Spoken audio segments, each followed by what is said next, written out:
नमो नमः। श्रीमद् भागवत गीता बीए तृतीय वर्ष के द्वितीय प्रश्न पत्र के पाठ्यक्रम में है, उसका आज हम 14वें पद्य का अध्ययन करेंगे। अब तक हमने 13 पद्यों का अध्ययन किया, जिसमें भगवान श्री कृष्ण अर्जुन को शोक दूर करने के लिए उन्हें कहते हैं, निर्देश देते हैं। और इससे पहले हमने 13वें पद्य में ये पढ़ा था कि जिस प्रकार शरीर की जो अवस्था है, उस मनुष्य शरीर में जैसे बालकपन, यौवन और वृद्धावस्था आती है, वैसे ही दूसरे शरीर की प्राप्ति होती है। उस विषय में जो धीर मनुष्य है, उनको शोक नहीं करना चाहिए। और यहाँ पर श्री कृष्ण ने अर्जुन के शोक को दूर करने के लिए कहते हैं कि मात्रा स्पर्शास्तु कौन्तेय शीत उष्ण सुख दुखदा आगम अपायिना अनित्या तान तितिक्षस्व भारत। कौन्तेय, हे कुंती पुत्र, कुंती नंदन, मात्रा स्पर्शा, मात्रा के स्पर्श अर्थात इंद्रियों के विषय जो जड़ पदार्थ है, जो सांसारिक पदार्थ है, तो शीतोष्ण, शीत और उष्ण, शीत यानी अनुकूलता और उष्ण का अभिप्राय है प्रतिकूलता से। तो शीतोष्ण सुख दुखदा, शीत और उष्ण अर्थात अनुकूलता और प्रतिकूलता के द्वारा सुख दुखदा, सुख और दुख देने वाले हैं। और आगमा अपायिना, ये आगमा अपायिना मतलब आने जाने वाले हैं। इनका आगमन और निर्गमन होता, आने जाने वाले हैं। और कहते हैं अनित्य है। भारत, हे भरत वंश में उत्पन्न अर्जुन, तान उनको उन पदार्थों के विषयों को तितिक्षा अर्थात सहन करो, उनको सहन करो। तो यहाँ पर कहते हैं जो अनित्य पदार्थ है, उनसे जो संबंध है, उनको आप सहन करो।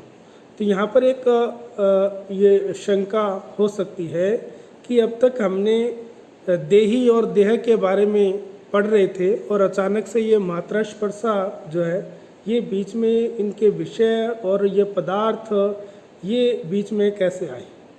तो इनका समाधान ये है कि जैसे जीवों के स्वरूप को बताने के लिए भगवान ने पहले कहा था कि इससे पहले न मैं था, न तुम थे, न ये राजा लोग थे। तो इस तरह से स्वयं को इसी बात में उन्होंने अपने आप को भी इसी पंक्ति में रखा था। ऐसे ही जो शरीर आदि जो मात्र प्राकृत इस भौतिक संसार के जो पदार्थ है, उनकी अनित्य, उनकी नश्वरता, उनकी परिवर्तनशीलता, इनको बताने के लिए यहाँ पर मात्रा स्पर्शा की बात कही है। और इसके आगे तू लगा, मात्रा स्पर्शा तू जो है, ये नित्य तत्व से अर्थात जो आत्म तत्व है, जो देही है, उससे देह को, उस नित्य तत्व से आत्मा से शरीर को यानी देह आदि को, जो अनित्य वस्तु है, उनको अलग बताने के लिए तू पद जो वो इसके विभाजन करने के लिए आया है यहाँ पर। अब देखिए मात्रा स्पर्शा, मात्रा अर्थात जिससे माप तोल होता है। मात्रा कितनी मात्रा, 1 किलो, 2 किलो, 5 किलो, जो माप तोल होता है। अर्थात यहाँ पर मात्रा का मतलब है जिससे ज्ञान होता है, वो ज्ञान के साधन, वो मात्रा है ज्ञान के साधन। कौन है ज्ञान के साधन? शरीर के जो ज्ञान कराने वाले साधन कौन है? इंद्रियां और अंतःकरण यानी मन, ये मात्रा कहलाते हैं। यानी कि मात्रा का मतलब है इंद्रिय और अंतःकरण जो ज्ञान के साधन है, जो शरीर को ज्ञान करवाने वाले हैं, वो है मात्रा। और इन मात्रा अर्थात इन इंद्रिय और अंतःकरण से जिनका संयोग होता है, उसका नाम है स्पर्श। अतः यहाँ पर इसका मात्रा स्पर्शा का मतलब हुआ कि इंद्रिय और अंतःकरण से जिनका ज्ञान होता है, ऐसे इस सांसारिक जो पदार्थ है वो मात्रा स्पर्शा है, वो मात्रा स्पर्शा जो सांसारिक पदार्थ है वो। तो यहाँ पर मात्रा स्पर्शा से केवल पदार्थ ही है, इन पदार्थों का संबंध क्यों नहीं लिया जाए, एक ये यहाँ पर प्रश्न उठता है। और मात्रा स्पर्शा जो केवल पदार्थों का संबंध ही है, उस संबंध को आगमा अपायन भी जो आने जाने वाला नहीं कह सकते, क्योंकि संबंध जो है उस संबंध की स्वीकृति केवल अंतःकरण में न होकर स्वयं में होती है, अहम स्वयं में होती है, और स्वयं जो है वो नित्य है, इसलिए उसमें जो स्वीकृति हो जाती है वह नित्य जैसी ही हो जाती है। स्वयं जब तक उस स्वीकृति को नहीं छोड़ता तब तक स्वीकृति ज्यों की त्यों बनी रहती है, अर्थात पदार्थों का वियोग हो जाने पर भी, पदार्थों के न रहने पर भी उन पदार्थों का संबंध बना रहता है। एक उदाहरण से मैं आपको इसे स्पष्ट करना चाहूँगा कि जैसे कोई स्त्री विधवा हो गई और उसका पति से सदा के लिए वियोग हो गया, पर उसके पति की मृत्यु के बाद भी, यानी उसके 50 वर्ष के बाद भी उसको कोई कहता है कि ये अमुक की स्त्री है, ये रामलाल की पत्नी है, तो उसके कान खड़े हो जाते हैं ये सुन करके। इससे ये सिद्ध होता है कि जो संबंधी है यानी जो पति है उसके न रहने पर भी उसके साथ माना हुआ संबंध सदा बना रहता है। जैसे किसी के पिता की मृत्यु होगी और फिर कहते हैं कि ये उसका पुत्र है, अमुक व्यक्ति का पुत्र है, तो ये जो उसके साथ जो संबंध जुड़ जाता है वो जो संबंध है वो सदा बना रहता है।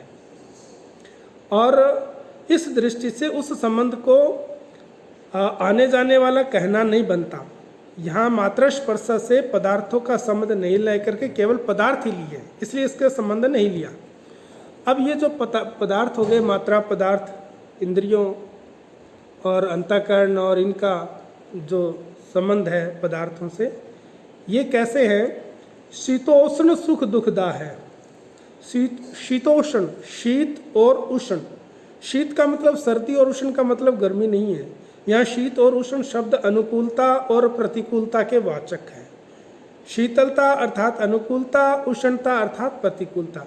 अगर इनका अर्थ हम सर्दी और गर्मी लेंगे तो केवल ये त्वचा इंद्रिय तक ही सिमट जाएंगे, केवल त्वचा इंद्रिय के विषय होंगे जो कि एक देशीय है। अतः शीत का अर्थ अनुकूलता और उष्ण का अर्थ प्रतिकूलता लेना ही ठीक होगा, क्योंकि हम यहाँ पर समस्त जो इंद्रिय है उनके विषयों का ज्ञान कराना चाहते हैं, जो उनके संयोग हैं। तो केवल एक त्वचा में न रहे, समस्त इंद्रियां और अंतःकरण तक रहे, इसलिए यहाँ पर इनका शीतोष्ण का तात्पर्य अनुकूलता और प्रतिकूलता से है। अब यह है कि ये जो शीत का अर्थ अनुकूलता और उष्ण का अर्थ प्रतिकूलता लेना ही यहाँ पर ठीक है, क्योंकि मात्र पदार्थ अनुकूलता प्रतिकूलता के द्वारा सुख दुख देने वाले हैं।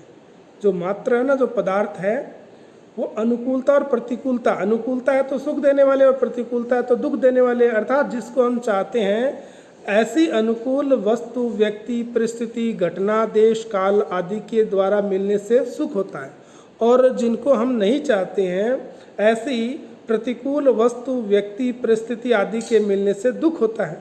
तो यहाँ अनुकूलता प्रतिकूलता कारण है और सुख दुख कार्य है। वास्तव में देखा जाए तो इन पदार्थों में सुख दुख देने की सामर्थ्य नहीं है। मनुष्य इसके साथ संबंध जोड़ने पर इनमें अनुकूलता और प्रतिकूलता की भावना कर लेता है। जो उसके अनुकूल है, सुख देने वाले हैं तो अनुकूल है, और दुख देने वाले तो प्रतिकूल है, जिससे ये पदार्थ सुख दुख देने वाले, सुख दुख दा कहा है, अर्थात ये सुख दुख देने वाले हैं, क्योंकि मनुष्य के साथ संबंध जोड़ने पर, अनुकूलता से संबंध जोड़ने पर जब वो प्रतिकूल आता है तो उससे दुख होता है, तो इसलिए यहाँ पर सुख दुखदा कहा है। आगमा अपायना, आगमा अपायना जो ये मात्र पदार्थ हैं, जो आदि अंत वाले हैं, जो उत्पत्ति और विनाशशील है, और वो क्या आगमा अपायना यानी आने जाने वाले हैं, वे ठहरने वाले नहीं हैं, नित्य नहीं है, क्योंकि वे उत्पत्ति से पहले नहीं थे और विनाश के बाद भी नहीं रहेंगे, इसलिए वो आगमा अपाई है। और जब आगमा अपाई कहा, इसके बाद कहते हैं अनित्य। अब अनित्य भी है। अगर कोई कहे कि उत्पत्ति से पहले और विनाश के बाद भले ही ना हो पर मध्य में तो रहते हैं, बीच में तो रहते होंगे। उत्पत्ति से पहले नहीं थे, विनाश के बाद नहीं होंगे, लेकिन जब तक वो जीवित है बीच में तो रहते होंगे।